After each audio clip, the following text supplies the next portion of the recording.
sommes en route pour Smekye, un village à majorité chrétienne où une partie de l'équipe de la mission Jordanie est basée.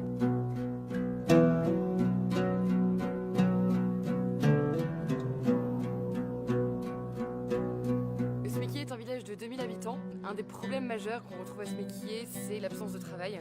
C'est l'inactivité, puisqu'en fait, les populations ici, notamment les jeunes après l'université, souhaitent quitter la ville pour rejoindre Amman, la capitale, ou les États-Unis ou l'Australie pour obtenir un travail. C'est pourquoi SOS est ici à leur côté et essaye de développer des projets économiques sur le long terme pour les ancrer ici, pour les ancrer sur cette terre chrétienne.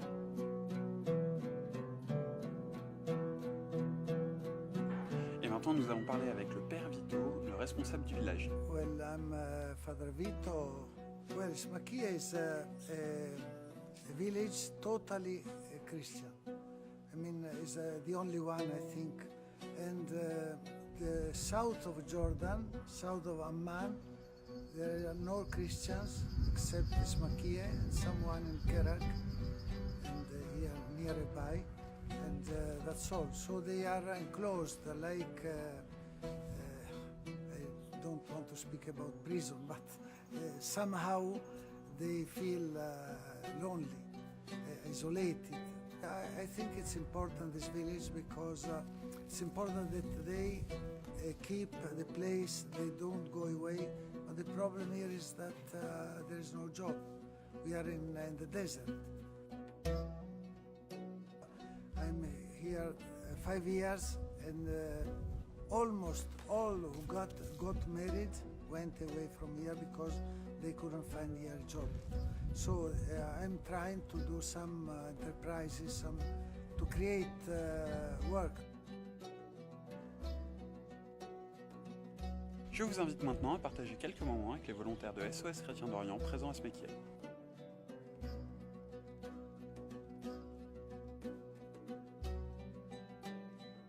Donc on commence le matin par donner des cours d'anglais à l'école, donc aux plus petits enfants. Donc ça c'est une activité qui est déjà mise en place. Et nous ce qu'on voudrait c'est continuer par la suite pour les plus grands. Dans la journée on fait pas mal de visites. Là en ce moment par exemple on aide un homme qui s'est brisé le dos donc à accueillir ses olives puisque c'est la saison des olives. On intervient aussi auprès de familles, plus en particulier pour des enfants, notamment un petit garçon qui s'appelle Sif, qui est handicapé et qui malheureusement n'a aucune aide ici. Donc il vit chez lui reclus dans une chambre. Donc nous on intervient avec lui tous les après-midi pour qu'il apprenne à connaître d'autres personnes et pour lui faire des exercices moteurs.